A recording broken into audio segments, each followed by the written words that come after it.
And whatever people do, they always have a reason. They may not be aware of the reason consciously, but there's always a reason. If someone tries to commit suicide, there's a reason. If someone tries to hurt someone else, there's a reason. If someone is willing to work 18-hour days, there's a reason. If someone doesn't want to work, there's a reason. Now, here's the good news. Having dealt with literally tens of millions of people from hundreds of countries, or more than 100 countries to be accurate, I could be an idiot at this point and have to see there are patterns. There are patterns that'll make you angry and patterns that'll make you sad. There are patterns that'll excite you. There are patterns that'll make you grateful. The patterns that'll make you completely worried all the time. There are patterns that'll make you feel so absolutely certain you can run through an effing wall. Once you know what the patterns are, you can get rid of the ones that don't work and adopt some of the ones that do more often. And that's a good part of what we're going to do the next few days to give you perspective. But the most important pattern to understand is why people do what they do. So as I told you, I've had a unique gift. I've had the chance to travel the world at this stage of life where literally the world is available to all of us in a few hours. But what I want you to understand is everybody has a reason for what they do, but the good news is there's only 6 reasons. There are lots of different stories, but I can tell you by experience being around the world, there's only 6 reasons. And those 6 reasons are called the 6 human needs. And I'm going to walk you through these. Now, I need you to manage your state for the next few minutes because we're going to go a little deeper on content, but we're going to do it only so in the future for the next 3 days when somebody stands up, you're going to look at them and you're going to go, what's driving them? And I'm going to ask you, which of these needs are driving them? Because once you know what drives somebody, you know how to meet their needs. Or you can predict their behavior and see whether or not they're the right corporate match, personal match, intimate match, because you have to understand it. So what are these 6 needs? They are not goals. They are not desires. If you travel with me around the world, you'll see every culture has different goals. Everybody has different desires. But we all have the same needs. What are they? Number 1 is the need for certainty. Certainty. Now, what the hell is certainty? Certainty is a survival need. We all need to feel certain that we can avoid pain and that ideally we can have some comfort. Why? Because continuous pain would mean continuous damage. Continuous damage eventually means death. So the need for certainty is built into every human being. And I'm going to show you now in the next few minutes, if you stay with me, and I really need you to, so make sure you sit up in your chair and focused on this area. Because after this, we're going to kick in gear again, but right now, you got to take this in. It'll be so valuable, not just for this weekend, but for your life. All human beings have the same 6 needs, so why do we behave differently? Because the only thing different in people is 2 things. We all have the same 6 needs, but we don't value them equally. Some people, certainty is the number 1 thing they value. And if they're certainty driven and you try to change anything, they freak out. They get fearful or they get angry or they get pissed off because what matters most to them is keeping things the same way where they feel like they're in control. Raise your hand if you follow. That's an example. Some people, they value love much more than certainty. Some people value certainty more than love. So even though they love you, if they don't feel certain, they won't open completely. All right, just as one example. So the difference in people, we all have the same 6 needs. The difference is which of the top 2 you value most out of these 6. Because these top 2 determine your direction in life. And direction, if you keep moving in direction, it leads you to an ultimate destination or destiny. So we want to understand what your top 2 needs are. And same thing with other people. This weekend, when somebody stands up, often I'll say, what's driving them right now? And I want you to see, within a very short time, 8,000 people from 44 countries will all be saying the same thing. Because it'll be that obvious to you. You'll be a practical psychologist by the time we're done here. So now, if we know what these needs are, and a person values them differently, we also have to find out 2 people could have the same need, but they have a different belief about what it takes to be loved, or a different need about what it takes to be certain. Some people to be certain need $10 billion. Some people to be certain just need to pray to God. Somebody to be certain need to feel like they have 3 perfect children and they're there every day. Some people that feel certain because I've always figured it out. I don't know what's going to happen, but I know I'll figure it out, because I always have. You can get certainty from your past. You can get certainty from God. You can get certainty by working out intensely. You get certainty by eating food. Too much food especially will put comfort in your body. If you overeat, all the blood goes in your stomach. You start breathing again. So we all need certainty. The only question is, it number 1, 2, 3, 4, 5, or 6 on your list? And the second question is, what does your brain say has to happen to be certain? Some people have certainty that's impossible to meet. The young lady over here who was sitting in the chair before we intervened had a blueprint that's never going to be met. It literally would make her unhappy regularly. So we got to know what needs you're after and what's your blueprint. How many get a feeling at least when I'm explaining here right now? It makes some sense to you. Say I. Awesome. So the first need is certainty. How can we meet our need for certainty? We can do it in ways that are positive, neutral, or negative. I can get certainty in a heartbeat if all I want to do is get really pissed off and freaked out about something. When you get angry, do you get certain, yes or no? You better believe it. So some people get angry all the time because it's their way to get certainty in a life that's uncertain. It has all kinds of negative side effects, but it works in the moment. So listen to me now. Most people meet their needs in a way that works in the moment, but not long term. So they feel good for a short time, like a sugar high, and then they drop emotionally, and they got to do it again, whether it's food or smoking or drinking or whatever it is. So you can meet your needs in positive ways, neutral ways, or negative ways. So if I came along here and I said, what's your name, sir? Chase. Chase, I want to make a deal with you. How much do you weigh? 246. We're going to weigh you in 5 minutes. He says he weighs 246. If you're within that range, I'm fine. Here's my deal. I'm going to put $50 million US cash tonight into an escrow account for you. They're going to weigh you. If you lose 50 pounds tomorrow morning by 8:30 a.m., you will receive that 50 million, otherwise I get it back. Can you do it, yes or no? No? Sure you can. Take off a leg, take an arm, we can get your ass there. There's no question, Chase. Is the goal obtainable, yes or no? Is it achievable? Is it obtainable, yes or no? But it's not sustainable, and that's how most people meet their needs. They use a drug or alcohol or food or cigarettes or something to get comfortable, to get certainty back. But the problem is it has side effects long term. Works in the short term, doesn't the long term. Raise your hand if you follow. Say I. So you could get certainty by overeating or smoking or drinking. What happens when you smoke a cigarette? Take a deep breath in and you blow it out nice and long and slow, full exhale. When most of you are stressed, how many have noticed that you either stop breathing or you breathe really shallow? How many have noticed this in the past? So you smoke a cigarette, and in the moment, it meets your need for comfort and certainty. It's killing you, but it works short term. That's how most people live their life. You can get certainty by working out. If you go on a run really intensely, or you go lift weights, and you push yourself, and all that blood starts pulsing through you, do you feel certain, yes or no? And what's the downside? Zero. So there are ways to meet your needs that are empowering, neutral, or disempowering.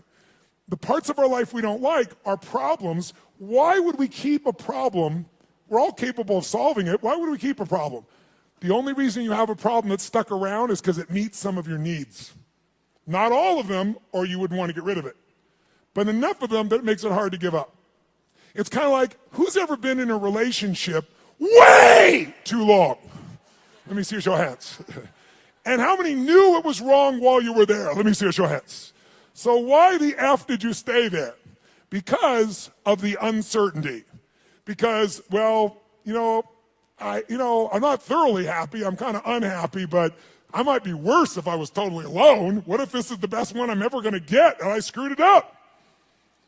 But what happened was most of you had that feeling, talked yourself back down into the relationship multiple times until one day you hit a threshold where your brain went, it was painful in the past, it's painful in the present, it's going to be painful in the future, I'm out of here. Who's done this before? Say I. So there is a threshold that we can find, and if we find that threshold, we can break through it pretty damn easily. We can shift, we can get to where we really want to go. So what I want you to get is, of these 6 needs, we all find a way to meet them. The only difference again is which are your top 2 out of the 6, and I've told you certainty so far, and what are your beliefs or rules or what's your blueprint of how to get that? Her blueprint was please everybody, which is impossible, so it won't work. Raise your hand if you follow, okay? So let's take a look. What's the second human need? Well, first of all, you can get certainty in so many ways. You get certainty by praying to God. You can get certainty by doing a ritual the same way every time. You can get certainty by lowering your expectations, saying nothing ever works, nothing ever will, everybody screws things up. You'll lose your dream, but you'll gain your need. By the way, jot this down. People will give up their goals and dreams to meet their needs. People will give up their goals and dreams. They'll even give up their own values to meet their needs. I'll give you an example. How many of you in this room consider yourself to be an honest person, very honest person? Raise your hand if you consider yourself to be very honest. Raise your hand nice and high. Okay, drop your hand. Raise your hand if you lie. Let me see your hands if you lie. You can explain this to me, will you? Here's how it works. See, in your mind, you know who you are. Why would someone lie who values honesty? No one told you to be honest. You want to be honest. Because if you think being honest is going to cost you one of your needs like love or certainty, you'll lie. You'll call it a white lie, but you'll lie. Who knows what I'm talking about? Now, there's some people that never lie because they value certainty of always telling the truth so much. Right? It has to do with their rules or their belief structures. Does this make sense? So tell me something. You can meet the need for certainty so many ways, right? So here's the question. You can go ahead. Here's the question. What if you were certain every moment of your life what was going to happen before it happened? What if you knew what people were going to say before they're going to say it? What if you could feel what they're going to feel? What if you knew every moment before it happened what people were going to say and do? In the beginning, that would feel really exciting. But after a while, if you know what's going to happen, when it's going to happen, how it's going to happen, tell me what you're going to feel after a while. What are you going to start to feel? Tell me. What? Bored out of your mind. That's why God, in her infinite wisdom, gave us a second human need. And that second human need is uncertainty. We have a need for uncertainty. We have a need for surprise. We have a need for variety. In fact, what's the phrase? Variety is the what of life? Spice of life. Now, how many of you in this room, raise your hand, how many of you in this room love surprises? Raise your hand if you love them. Say I. Bullshit. You love the surprises you want. The surprises you don't want, you don't want. You call them problems, don't you? So don't tell me you like surprises. You like the surprises you want. Here's my point. Can you meet more than one need with the same action or emotion or belief system? Yes or no? Write this down. Anytime your mind perceives that doing something, believing something, or feeling something meets at least three of your needs. So anytime your mind perceives that doing something, feeling something, or believing something meets at least three of your needs, then you will become addicted to that thought, that feeling, that emotion, or that action. You can be positively addicted or negatively addicted, but you're going to be addicted. Anytime your brain perceives that something you believe, do, or feel meets three of your needs, you'll get addicted to it. Now, I'm going to show you why this is important. Let's look at two needs for a second. Is it possible to meet your need for certainty and uncertainty simultaneously, even though they're opposite needs? Yes or no? I'll give you an example. Who here has ever rented a movie that you've already seen? Let me see a show of hands. Get a life. Now, I've done it too. Why would we rent a movie we've already seen? We'd rent it, why? Because we've seen it before, so we're certain it's good, and we're hoping it's been so long we forgot enough it'll be variety when we watch it again. Who knows what I'm talking about here? Say I. So you can meet both needs, but if you meet three needs, you'll become addicted to that behavior. Whether it's a good behavior or bad behavior, doesn't matter. It'll be a positive addiction or negative addiction, but you'll be addicted. So let me give you, how do you get variety? You get variety in positive ways, negative ways, or neutral ways. You can get variety by learning, growing, taking on a new goal, a new challenge. You can get variety through a conversation with a friend. You can get variety by praying to God. There's so many ways to get variety, aren't there? But you can also get variety in negative ways. You can smoke a joint, and maybe that's not a negative way, but it sure will change your state. But it has side effects, right? During that time, you're not going to function maybe at the same peak or understanding. Or some people use other things, cigarettes, alcohol, anything. There's so many ways to get variety. The question is, are your ways positive, neutral, negative, or empowering? How many follow? Because we all have ways of getting that variety, that uncertainty. So here's what I want you to do. Third human need is significance. The need to feel unique, the need to feel special. Yes, I hope that picture makes you feel special. Okay? The need to feel unique, special, important. Who has the need to be needed, to feel special, unique, and important? Who do you think has that need? Who has it? Tell me who. What about people who say, I don't want to be special? Do they still want to be special? Yes or no? You bet your ass they do. Thou protest too much. Now, they don't want to be so special that you attack them. They might want to stay undercover, so to speak, but they still want to feel special. They want to feel unique. They want to feel needed. They want to feel important. So there are lots of ways to feel special. You can do it by working your ass off, taking huge risks and achieving something to feel special, or you can tear down everybody else that's trying to build something. Because there's two ways to have the tallest building in town. One is work your ass off, take risks, build the tallest building. The other one is blow up everybody else's building. And by the way, which one's faster, which one's easier, which takes less intelligence and less money? Tearing shit down. It happens faster. So that's why we've always had violence, and we always will unless there's a consciousness change. If I live in a tough part of the community, I'm in the hood, and you can walk through my community and you don't notice me, and I feel insignificant, I might take things into my own hands to feel significant. If all of a sudden I put a gun to your head, tell me on a 0 to 10 scale, how certain am I you're going to respond to me now when I put that gun to your head, 0 to 10? 10 is absolute, 0 is not at all. Where would you put it? Quick. Yeah, 100. Is it true? But also, when I put my gun to your head, how significant am I to you in your life, even if you didn't know me a minute ago? If I got a gun to your head, how significant am I, 0 to 10? 100. I'm the most significant thing in your life, and a moment ago you didn't know I existed. And I don't need any intelligence, I don't need background, I don't need education, all I need is a gun and the will to do it. Oh, by the way, just in case there's not enough there to be an addiction, when I put that gun to your head, every time that happens, it's going to be a different game. I know you're going to respond to me, I know I'm significant, but what you're going to say and do is different, so I get variety. So you meet 3 needs, but violence doesn't end there. Because the 4th human need is connection and love. And most people are too afraid to love because they've loved and been disappointed, or they've loved and then lost the love, and it was so painful that now they settle for the crumbs of connection because that's safer. So it's a form of the need, but a low level of the need, but it's still part of the need, and we got to meet it. So if you're going for connection and love, if I cut my gun to his head, on a 0 to 10, I'm a 10 of certainty, I'm a 10 of significant to him, I'm going to have a ton of variety.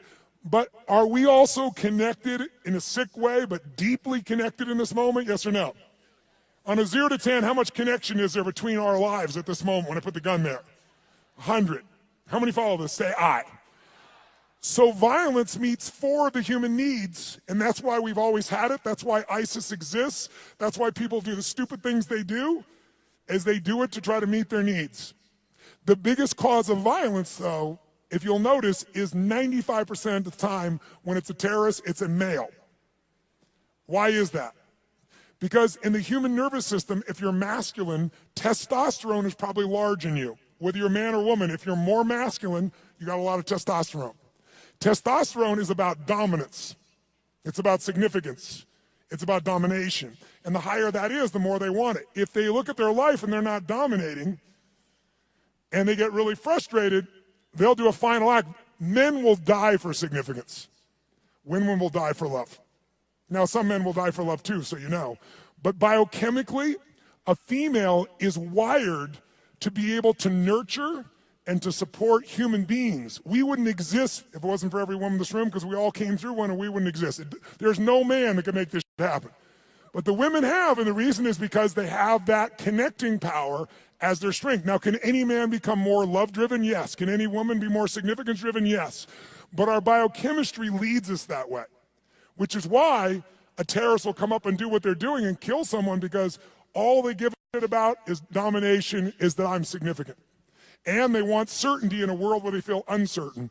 And they want variety in a life that is incredibly boring in the middle of the fucking desert where there's nothing. And no one's working, where you got 30% of the population unemployed. What am I going to do, work at McDonald's or go kill people? Kill people feels more exciting right now. How many follow what I'm talking about here? Say I. Now, can you get significance in positive ways? Of course. You can be significantly more generous than anyone else, and that generosity gives you a sense of significance because you know you're really a giver. You're not trading, you're not exchanging, you really are giving. And it makes you feel full. It makes you feel significant because you know the truth. No matter what you tell people verbally, you know what's true inside. And no one can mess with that. You can get significance by the way you dress. You can have significance by having more tattoos and earrings in more locations than any of us want to know. But the bottom line is you can know more about box scores and sports to be significant. Everyone finds a way to be significant. Most people find a way to be significant by having a significant problem. Why? Because if I'm really successful, you might like me for a while, but after a while, most people get annoyed with someone who's always happy and successful. Yeah, easy for you! Who knows what I'm talking about here? Raise your hand, right? But if you got big-ass problems, who's going to be upset with you? You're not competing with them. So you have huge problems, you go, oh, I understand. But if you're doing really well, it's like easy for you. So most of us unconsciously learn to create big problems as a way to connect because it's the safest way to connect and not be rejected. Some of you do it like she does by trying to please everybody all the time, thinking if I please you enough, then you'll come to me. You'll give me what I'm really wanting too, which is what she wants. But it doesn't work that way. It works sometimes, but not all the time and not even the majority of the time. How many follow here? Say I. So we have what needs so far? Number one is, nice and loud, number one is certainty. Certainty you can be comfortable, you can avoid pain, you can survive, you can be comfortable. Second human need is the need for uncertainty. Also need for variety or surprise. What's the third human need? The need for to feel unique, to feel special, to feel important. Who has that need? Who has that need? Everyone. And the fourth need is the need for connection, and most people settle for connection because love is too scary, because they loved and it was so wonderful and it went away and they don't want that pain anymore. So they want love, but they settle for connection. So if you can't get love or connection anywhere else, buy a dog. Don't get a cat, they're independent, get a dog. Is it true? You can be the dumbass owner, you can not even feed them, you can leave for 5 hours, you can leave for 5 minutes and it's like you've been gone for 6 months, they're so excited, right? So anyone can feel connection and love. You can do it through prayer, you can do it through good gifts, you can do it by dressing special, you can do it by having big problems. The only question in life is not whether you're going to meet your needs. The only question is how. And is it obtainable or sustainable? Is it empowering, neutral, or negative? And if you want to change your life, willpower never lasts. But when something meets more of your needs, it's effortless. If you want to know what the biggest addiction is in our culture, it's not alcohol, it's not some form of prescription drug, it's not an illicit drug, it's problems. Because problems allow us to try to deal with our deepest fear that we're not enough and we won't be loved by saying it's not me, it's this problem. It's just that I have ADHD, it's just that I've been through this, it's just, so most people meet their needs through problems. Unfortunately, they don't meet their deepest needs, because up until now, we've described the first 4 needs, which are the basic needs of your personality. But everyone, by the way, finds a way to meet these first 4 needs. Even if to lie to yourself, if you got to work 20-hour days, you will find a way to meet your need for certainty, uncertainty, significance, even if it's just you have worse problems than anybody else, connection to yourself, you will find a way. But the final 2 needs are the needs that create fulfillment, and they are the spiritual needs, not religious, but spiritual. The 5th human need is growth. We've already said it. We grow or we what? There's no way around it. If your business isn't growing, it's dying. If your relationship isn't growing, it's dying. There are no plateaus in this life. Who's with me here? Say I. So growth is life. And if you want a one-word key to happiness, I'll give it to you right now because it's real obvious having worked with millions of people. Progress equals happiness. If you're not even where you want to be, you're still overweight, you're still financially struggling, you're still not where you want to be in your career, but you start working out. You haven't lost the weight yet, but you start feeling better, you start making progress. Or you start to change that business, still not there yet, but you're making progress. Or change that relationship, or change your body, or change your health. Anytime you start making progress, your happiness will go through the roof. Anytime you achieve things and you don't set up something new to go for quickly, you'll lose momentum, and in a short time you won't be so happy. Because the law of familiarity will come in, and this thing that once was this big dream will now just be something that you're used to. So the purpose of a goal is not to get the goal. The purpose of a goal is who we become to achieve it. What you get will never make you happy. Who you become will make you very happy or very sad, depending upon how you approach it and what you do with your life. So our approach here is we want to grow. And then the sixth human need is the need for contribution, the need to step out of ourselves. See, how many of you in this room, when something great happens, how many of you can't help yourself, you immediately want to share that with somebody you love? How many immediately that's your first thought? Say, I. Why? Because you can only feel so much yourself. I don't care if it's sex, drugs, rock and roll, whatever it is, there's only so much pleasure you can internally have. You want to share that concert with someone. You want to share that experience with someone because by sharing it becomes more. It's more than just you. Growth and contribution are our fifth and sixth needs. They are our spiritual needs. They are the needs that fulfill us. Everybody finds a way to feel somewhat certain, some variety, some significance, even if they got to tear people down, some connection. But very few people grow continuously and contribute continuously, which is where all the joy is. How many follow here? Say I. So we're going to make a couple distinctions. But first of all, can you meet somebody and in a few minutes start to pick up which needs might be driving them most? Yes or no? Yes or no? Of course you can. In fact, I'll give you an example. I was flying, I don't know, this was probably 5, 6, 7 years ago. I was flying this small plane across the country, and I was being the pilot. And I landed in Kansas City. And I landed in Kansas.